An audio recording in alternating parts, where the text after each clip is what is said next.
From Madison, I'm joined by Kevin Barrett, author and political commentator. Welcome to the programme. So, Mr. Barrett, how much do you see the prospect of an all-out war? Well, it's hard to say.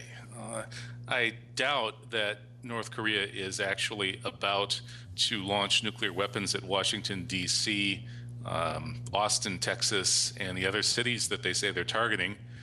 But on the other hand, I think that North Korea is absolutely dedicated to remaining fully independent of the U.S. empire. And that's really what this conflict is about.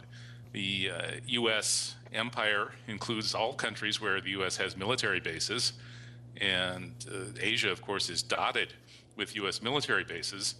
North Korea, which says it's the sole representative of the Korean Peninsula, the Korean people, wants to be an independent nation, like a number of other countries. And North Korea has been much more assertive in claiming its right to remain independent of the empire than most other nations.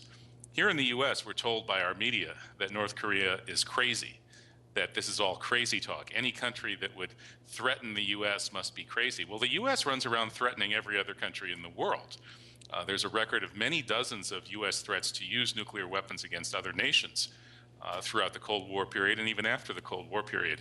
And there's even some evidence that the U.S. did use nuclear weapons, not just depleted uranium, but latest generation nuclear weapons in Iraq and Afghanistan. So there's a real double standard at work here when the West and the U.S.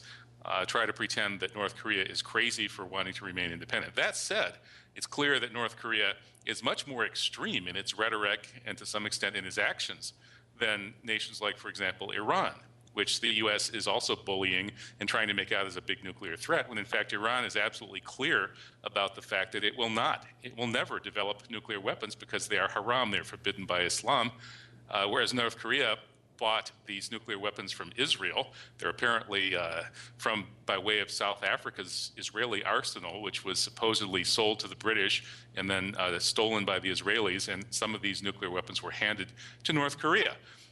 So we have a lot of paradoxes and examples of hypocrisy in this standoff, but I don't think it's going to lead to another Korean war. On the other hand, there really is only one Korea, and someday Korea will reunite, and I think the North, as well as many people in the South, want to make sure that Korea will be an independent nation and not just a vassal of the empire.